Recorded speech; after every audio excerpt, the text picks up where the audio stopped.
All right, what's up, y'all? So look, I gotta react to the Georgia Tech game. I know I got a bunch of fans on my channel, so look, let's talk about it. All right, 56-52 win. No, it was not pretty, bro. This was an ugly win for Georgia Tech and the Yellow Jackets. And I know some fans was restless and they couldn't believe, the faith I had in the team after that performance. I feel y'all, but the reason I have faith, I believe what Coach Stoudemire. I watched the press conference. I really believe for Georgia Tech, they might have one of the best front courts, for sure in the ACC. I'm not gonna say the nation like how the coach said, but definitely in the ACC, I see it. And the reason I do is because Peyton Marshall looked good. You know what I'm saying? He produced for you. You know what I'm saying? 9 points, 8 rebounds, nearly a double-double. He's slimmed down a lot. When I seen him in high school, y'all, I mean, he was like a 6'11", 7-foot beast.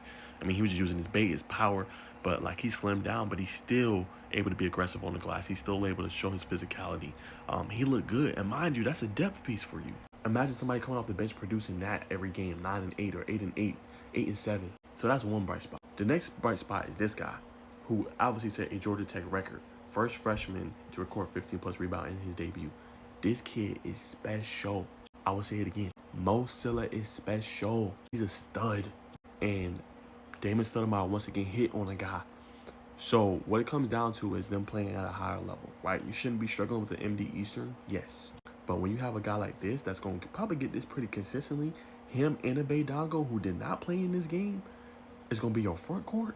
Remember, Dongo is an all-ACC selection. And remember, he's playing out of place of his favorite position or a position he's best at, playing a 4 instead of a 5, or playing the 5 instead of a 4. He's now back playing the 4. That helps him out. Both of these guys are going to be on the glass for you. That is crucial. But like Coach Stoudemire said, the guards going to have to buy in. They can't let it just be the bigs. They have to rebound and box out as well. But that's your front court.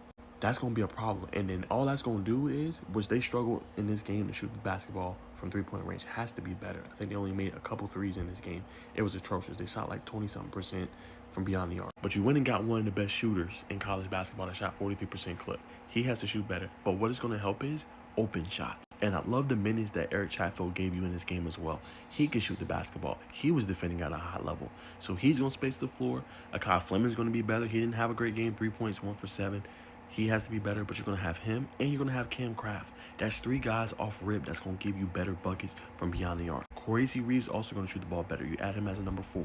So again, ugly, but with more time, I think it's going to definitely look better for Georgia Tech. They have the pieces in place.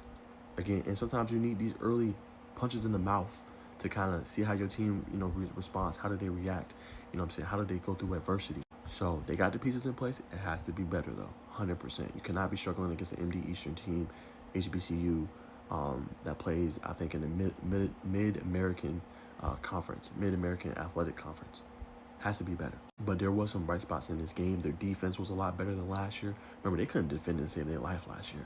But you got guys like Mustaf, Chatfield you can bring in. Obviously, Silla and his ability to clean up the glass and ability to defend the rim. Same with Peyton Marshall. Like, these guys are enforcers. Besides Dongo, Tech didn't really have no enforcers on the glass. It was a precipitous drop-off. They don't have that anymore. You know what I'm saying? At all.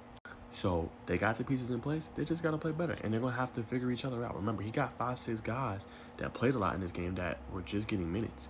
You know what I'm saying? Look at Cole Kurok. You know what I'm saying? Dayton Mustaf had a reserve role last year, getting bigger minutes. Eric Chatfield, true freshman. Akai Fleming, true freshman. You know what I'm saying? Cam Kraft, we trying to insert into the lineup. Chaz Lanier is new for you. So it takes time for that to mesh. I think, I'm definitely going to be in person for when they play against Bryant. That would give me a good test to see where they're at. But they have the pieces to do it. They just got to handle their business, man. So, ugly win.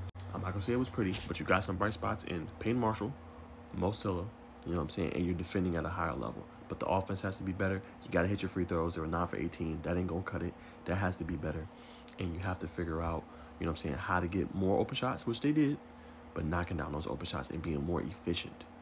So we'll see, man, going forward, how that's going to look, man. But it's one game. You move on. You get better. You build.